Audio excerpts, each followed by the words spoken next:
Scotland की स्वतंत्रता। इस चीज को समझने के लिए पहले एक बात समझ लेना कि स्कॉटलैंड चीज है क्या, ठीक है। पहले रिसेंटली देखते कि क्या हुआ है। स्कॉटलैंड ग्रेट ब्रिटेन से अलग होना चाहता है ना। ग्रेट ब्रिटेन एक पूरा का पूरा ग्रुप है ब्रिटेन, ब्रिटिश साम्राज्य का, स्कॉटलैंड उसी का एक पार्ट है। और स्कॉटलैंड जो है वो ग्रेट ब्रिटेन से, यानी कि जिसको कह सकते हैं कि ब्रिटेन से, इस पूरे सिस्टम से अलग होना चाहता है। इस अलग होने चाहने के लिए स्कॉटलैंड एक जनमत संग्रह करवाना चाह रहा था, और इस जनमत संग्रह करवाने के लिए ब्रिटिश प्रधानमंत्री ने इसे खारिज कर दिया। थोड़ा सा इस चीज को ढंग से लिखो जो मैं लिखवाऊंगा। लिखिए, हेडिंग लगाइए, स्कॉटलैंड की स्वतंत्रता वाला सेकंड टॉपिक।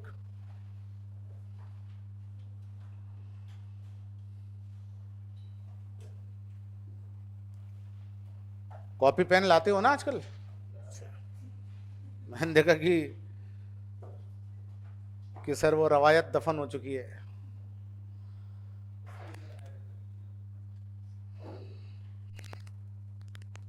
ब्रीफ में इस पूरे कॉन्सेप्ट को लिख लेना। राजनीति विज्ञान, अंतर्राष्ट्रीय संबंध पीएसआईआर के लिए बड़ा इंपॉर्टेंट है, और आपके हर टॉपिक के लिए बड़ा इंपॉर्टेंट। लिखिए, हाल ही में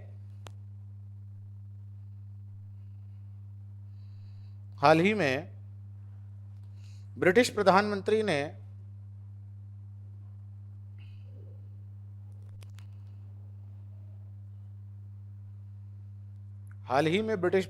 ने स्कॉटलैंड की स्वतंत्रता के लिए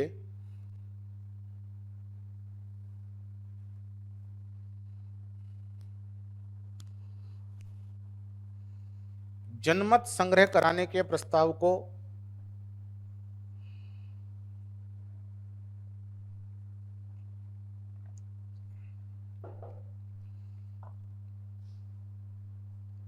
सन 2050 तक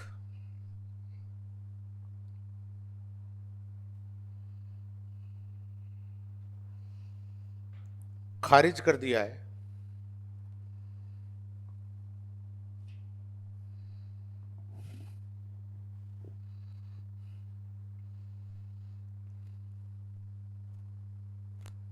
ऐसा पिछला जनमत संग्रह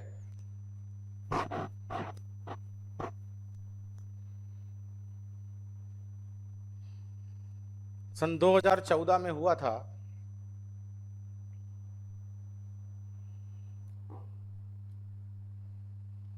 ऐसा पिछला जनमत संग्रह सन 2014 में हुआ था, जिसमें स्कॉटलैंड ने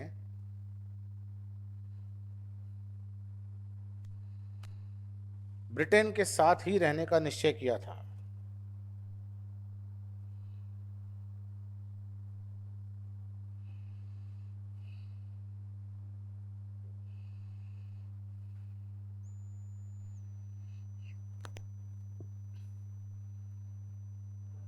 निश्चय किया था।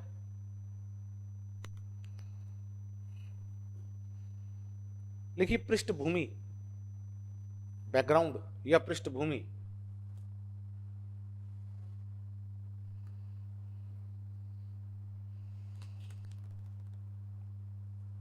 देखिए, 16 जनवरी 1707 को 16 जनवरी 1707 को स्कॉटलैंड और ब्रिटेन के मध्य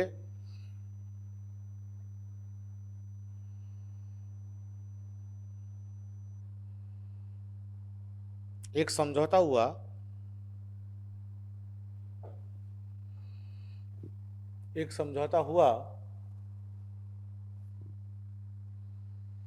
जिसके अंतर्गत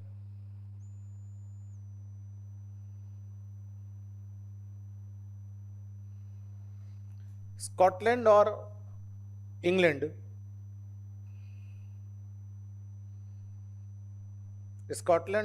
ने मिलकर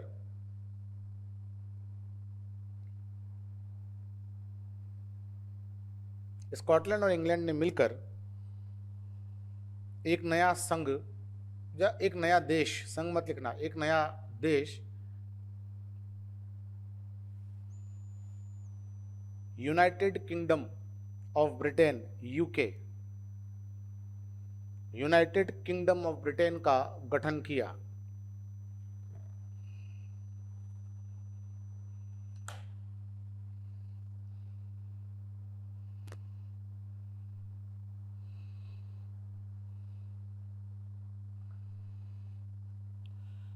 स्कॉटलैंड की संसद भंग कर दी गई।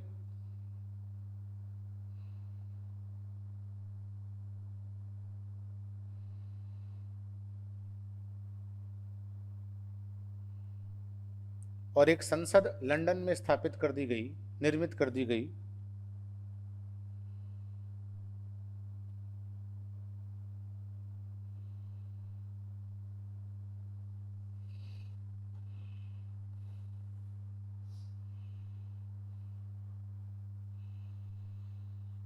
स्कॉटलैंड प्रारंभ में ब्रिटेन के साथ इसलिए जुड़ा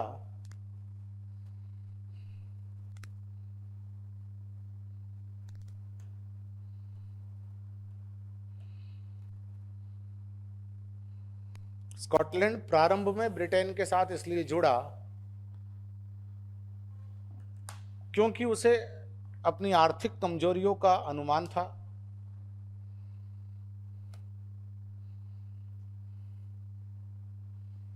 अपनी आर्थिक कमजोरियों का अनुमान था।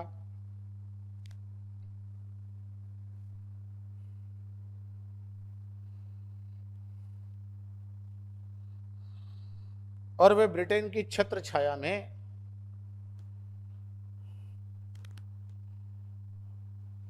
मजबूत होना चाहता था।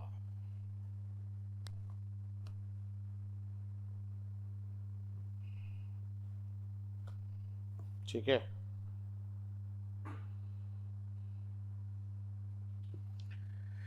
ये आपको इससे पढ़ना है, बाकी सारी रामायण इसके अंदर से समझ में आ जाएगी आपको। ठीक है, बाकी सारी जो बातें हैं वो थोड़ी कॉम्प्लिकेटेड वे में इसमें लिखी गई थी। ये जो मैंने लिखवाया वो सिंपल और क्लियर है कि नहीं है? क्यों, किसी को कोई दिक्कत हो तो बताओ। जो मैंने लिखवाया अभी वो सिंपल और क्लियर है कि नहीं है? तो इसके लिए तरीका क्या अपनाओगे कि जो इसके ऊपर वाला लाइन है उसको थोड़ा सा ऐसा कर देना, क्यों ये नहीं देखना, नहीं तो आप भूल जाओगे। और अब देखते हैं कि आखिरकार अब स्कॉटलैंड के अंदर ये मांग क्यों उठी कि हमें अब स्वशासन चाहिए। ठीक है, जब स्कॉटलैंड की संसद भंग हो गई और ब्रिटेन के अंदर ही एक वेस्टमिनिस्टर प्रणाली के तहत ही संसद स्थापित कर दी गई, तो स्कॉटलैंड के अंदर जनरली एक मांग उठने लगी कि स्कॉटलैंड के लोगों को, स्कॉटिश लोगों को अपना शासन खुद चाहिए, हम ब्रिटेन के अंदर शासित क्यों हो, है ना, ये जनरल मांग उठती है।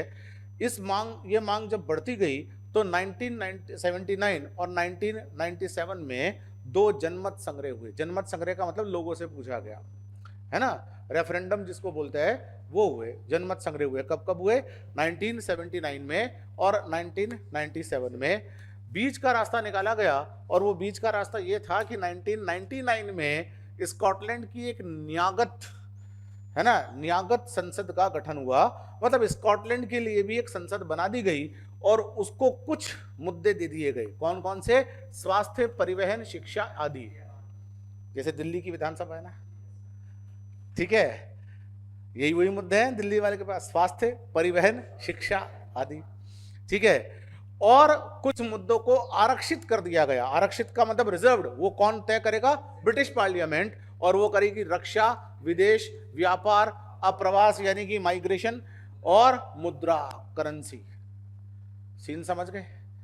स्कॉटलैंड के एस्पिरेशंस को ध्यान में रखते हुए 79 से लेकर 97 तक एक आंदोलन चला।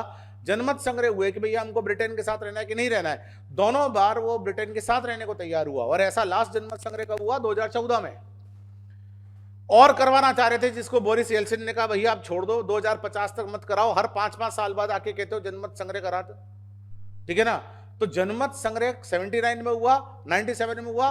99 के अंदर एक स्कॉटलैंड की न्यागत संसद बना दी गई और उसको कहा कि चलिए कुछ मुद्दे ले लो, उसको बोलते हैं स्वशासन का एक छोटा सा झोंका तुम भी अनुभव कर लो। ठीक है, ये स्कॉटलैंड की संसद आ गई। अब 2014 के अंदर फिर एक आंदोलन शुरू हुआ और कहा कि जनमत संग्रह कराओ, और इस जनमत संग्रह के अंदर भी स्कॉटलैंड ने 55% लोगों ने कहा कि हम ब्रिटेन के साथ रहेंगे, और 45% लोगों ने क्या कहा कि हम अलग रहेंगे। देखिए बड़ा गैप नहीं है, इसीलिए ये जो अलग रहने वाले हैं उन्होंने आंदोलन चलाया होगा 14 से लेकर 24 तक। 23 तक। उन्होंने कहा वापस कराओ एक बार। अब हमको लगता है हमारे जैसे लोगों की संख्या बढ़ गई है, हम स्कॉटलैंड जो है वो ब्रिटेन से अलग रहना जाने की कोशिश कर रहे हैं। पॉइंट इज क्लियर और नॉट? ठीक है। अब वर्तमान परिदृश्य देखिए, स्कॉटलैंड का एक बहुत बड़ा सेगमेंट ऐसा है, सच में है, अब अगर अब जनमत संग्रह हो जाए तो वो ब्रिटेन से अलग जाना चाहते हैं। अब वो ब्रिटेन से अलग जाना चाहते क्यों हैं? शामिल क्यों होना चाहते थे? ताकि आर्थिक रूप से मजबूत बन सके, है ना, नया नवेला देश है। मैंने आपको अमेरिका का फेडरेशन बताया तब क्या कहा था कि जब लोग यूनियन में शामिल होते हैं तो उस समय उनके हित अलग होते हैं, और जब अलग हटने की मांग करते हैं तो उनके हित अलग अलग होते हैं। दो रूम पार्टनर्स जब साथ आते हैं तो उस समय उनका हित होता है कि पैसा शेयर हो जाएगा, एक दूसरे की मदद हो जाएगी। जब सेटल हो जाते हैं तो दूसरा आदमी बोझ लगने लग जाता है, आया ना? ठीक है। और अमेरिकी फेडरेशन में इस बात की व्यवस्था थी कि कोई अलग हो नहीं सकता है और किसी को अलग किया नहीं जा सकता है। स्कॉटलैंड के अंदर क्या है, स्कॉटिश नेशनल पार्टी एक पार्टी बन गई है वहां पे, जो कह रही है कि हमको स्वतंत्रता चाहिए, हम ब्रिटेन के साथ में और क्यों उलझे। दूसरा, ये जो उत्तरी सागर है, आपने देखा होगा उसकी ज्योग्राफिकल लोकेशन, नॉर्थ सी, ये नॉर्थ सी स्कॉटलैंड के पास में है। और अगर स्कॉटलैंड एक अलग देश होगा तो प्रॉपर रेवेन्यू मिलेगा इनको। जो बात पहले लगता था कि अगर आर्थिक रूप से मजबूत बनना है तो इंग्लैंड के साथ जुड़ जाओ 1700 में, है कि नहीं, आज लग रहा है कि इंग्लैंड से अलग हो जाओ। नॉर्थ सी से गुजरने वाले जितने मालवाहक जहाज होंगे जो यहां उतरेंगे वो हमारे माल, और जो यहां से पास होंगे उनसे भाड़ा लेंगे, रेवेन्यू लेंगे, राजस्व लेंगे। बात समझ में आ रही कि नहीं आ रही है? तीसरा एक और बात है, छोटा देश की प्रायोरिटी अलग होती है और ब्रिटेन की प्रायोरिटी अलग है। ब्रिटेन न्यूक्लियर पावर बना हुआ है, स्कॉटलैंड को जरूरत है क्या न्यूक्लियर पावर बनने की? आज अगर नेपाल इंडिया का पार्ट होता तो उस रीजन के अंदर एक बात उठ रही होती ना कि इंडिया से अलग हो यार, ये न्यूक्लियर पावर बना हुआ, पाकिस्तान से झगड़ रहा है, श्रीलंका से झगड़ रहा है, चीन से झगड़ रहा है, हम इन सबके दोस्त बनेंगे और अपना इकोनॉमिक डेवलपमेंट करेंगे। आया ना? बात समझ में आई? आपको कमरा नहीं मिल रहा था, आप एक ऐसे ग्रुप के साथ रहने लग गए जो पहलवानों का ग्रुप था। उस समय आपको फीलिंग हुई सिक्योरिटी की, आपको लगा कोई मेरा कुछ नहीं कर सकता, है ना? उस समय आपको फीलिंग हुई इकोनॉमिक सिक्योरिटी की भी, है ना? पहलवानों ने कहा कि अरे तुम मेरे साथ रहो, खर्चे वर्चे की चिंता मत करना। 3-4-5 महीने बीतने लग गए, आपने लगा यार पढ़ाई वढ़ाई तो डिस्टर्ब हो गई, खाना पीना मुफ्त है, लेकिन सिक्योरिटी, अब मेरे को कौन सा सिक्योरिटी का थ्रेट है? और चूंकि ये लोग बड़े लोग हैं, ये लड़ाइयाँ कर कर आते हैं, और ऐसी कंडीशन के अंदर मुझे भी इन्वॉल्व होना पड़ता है ना? तो इनके मन में एक भावना आएगी कि नहीं आएगी, अपनी छोटी सी कुटिया अलग बनाओ जहां बैठकर शांति से जीवन जियो। यहाँ एक पहलवानों की झगड़े में फंस गए तो कोई गोली वोली मार देगा मेरे को, समझ गए? बड़ा देश है ब्रिटेन, ब्रिटेन के हित स्कॉटलैंड के लोगों के अंदर ये फीलिंग आई है कि हमारे हित ब्रिटेन जैसे नहीं है भैया, हमें नहीं बनना न्यूक्लियर पावर, राजस्व नॉर्थ सी वाला हम रखेंगे और हमारा ये सोशियो इकोनॉमिक डेवलपमेंट करेंगे इस रीजन का, हमारा सामाजिक आर्थिक विकास करेंगे। और सामाजिक आर्थिक विकास कब हो पाएगा? जब हम ब्रिटेन से क्या हो जाएंगे? अलग हो जाएंगे। दूसरा, मुद्रा, है कि नहीं? तीसरी बात, यूरोपियन यूनियन से ब्रिटेन अलग हो गया ब्रेक्सिट से। एक टर्म आई थी ना ब्रेक्सिट, ब्रेक्सिट का मतलब है जिसको अलग होना है वो हो जाओ, और ब्रिटेन ने रेफरेंडम करके उसको अलग कर दिया। स्कॉटलैंड के लोगों को लग रहा है कि अगर ब्रिटेन अलग नहीं होता, अगर स्कॉटलैंड अलग देश होता और वो यूरोपियन यूनियन का पार्ट होता, तो ऐसी कंडीशन में उसका इकोनॉमिक डेवलपमेंट ज्यादा हो सकता है। ब्रिटेन अपने दूसरे हित देखता है कि हमको कहीं ना कहीं जो है ये हमको सुपरवाइज कर रही है यूरोपियन यूनियन। स्कॉटलैंड कह रहा है कि मुझे कर लो सुपरवाइज, लेकिन मेरा भला तो कर दो। ये बात समझ में आ रही कि नहीं आ रही है? अरे एक जनरल बात मैं आपसे पूछ रहा हूं कि अगर नेपाल इंडिया का पार्ट होता, इस तरह से बना होता कि एक संधि हो गई, अब नेपाल इंडिया का पार्ट है, और इंडिया लड़ रहा होता है चीन से, इंडिया लड़ रहा होता है पाकिस्तान से, इंडिया लड़ रहा होता है श्रीलंका से, इंडिया लड़ रहा होता है भूटान से, इंडिया लड़ रहा होता है मालदीव से, और नेपाली लोग भी अपनी जान दे रहे होते वहां, तो नेपाल के अंदर एक सेगमेंट डेवलप हो सकता था कि नहीं हो सकता था कि यार हम क्यों लड़ रहे हैं चीन से? तो उनको कहा जाता कि as a part of India you have to fight with China, तो why should be part of India? क्यों बने उसका पार्ट? अगर चीन से दोस्ती रखेंगे तो चीन हमको खूब मदद देगा, फिर आपको कोई समझाएगा वो आपके अंदर इंटरफेरेंस भी करेगा, तो भैया करने दो। इंडिया उस इंटरफेरेंस को बर्दाश्त नहीं करता क्योंकि इंडिया चीन के बराबर का देश है। नेपाल तो कर लेगा उसको बराबर बर्दाश्त, सेम स्कॉटलैंड कर लेगा, बाकी नहीं, ब्रिटेन नहीं करेगा। स्कॉटलैंड चाहता है कि अधिक खुली अप्रवासी नीतियां बना सकूं, अप्रवासी नीतियों का मतलब जो माइग्रेशन करे हुए लोग आते हैं उनसे रेवेन्यू लेकर मैं उनको आने दूं। ब्रिटेन अपने आप को परंपरागत देश बनाता है और वो ऐसी माइग्रेशन की पॉलिसीज की बड़ी कठोर है।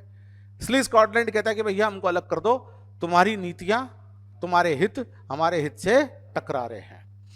फिर अगर आप देखें तो ब्रिटेन के अंदर जो ग्रीन हाउस गैसेस वाले कानून है बड़े कठोर है, और इससे स्कॉटलैंड के क्षेत्र के अंदर जो ये रेवेन्यू बन सकता है वो रेवेन्यू नहीं बन रहा है। वो चाहते हैं कि रेवेन्यू बने, पैसा आएगा तो विश्वविद्यालय तक की शिक्षा को मुफ्त कर देंगे, ठीक है। इन सब के साथ में स्कॉटलैंड ये भी मानता है कि अच्छा, ब्रिटेन के अंदर देखिए ये जो LGBTQ समुदाय होता है, लेस्बियन गे समुदाय, स्कॉटलैंड चाहता है कि इनकी विवाह वगैरह की अनुमति मिल जाए, ब्रिटेन में नहीं है। तो सामाजिक परिदृश्य भी आ गया कि नहीं आ गया। बहुत से लोग हैं वहां पे जो लेस्बियन और गे है, यानी कि उनका कोई फीमेल है उसकी कोई पार्टनर फीमेल ही है, कोई मेल है उसका कोई पार्टनर मेल ही है, उनकी सोसाइटी ऐसी है। ब्रिटेन अपनी परंपरावादी सोसाइटी है वो नहीं चाहता। स्कॉटलैंड कह रहा है ये सामाजिक मुद्दा हो गया है वहां पर एक सामाजिक मुद्दा हो गया है। उन पॉपुलेशन में लेस्बियन और गे पॉपुलेशन भी है, उनसे बोलो कि तुमको शादी नहीं करने देंगे, वो बोलेगा क्यों, दिक्कत क्या है। तो दिक्कत ये है कि ब्रिटेन नहीं मान रहा, तो बोले ब्रिटेन को छोड़ो ना यार, ब्रिटेन नहीं मान रहा तो हम सब तो एक जैसे हैं। ये पॉइंट समझ में आ रहा है। सोशल इश्यूज भी इसके अंदर वैल्यू रखते हैं। यूके का स्टैंड यूके का स्टैंड क्या होगा, कोई अपने देश के टुकड़ा होने देगा।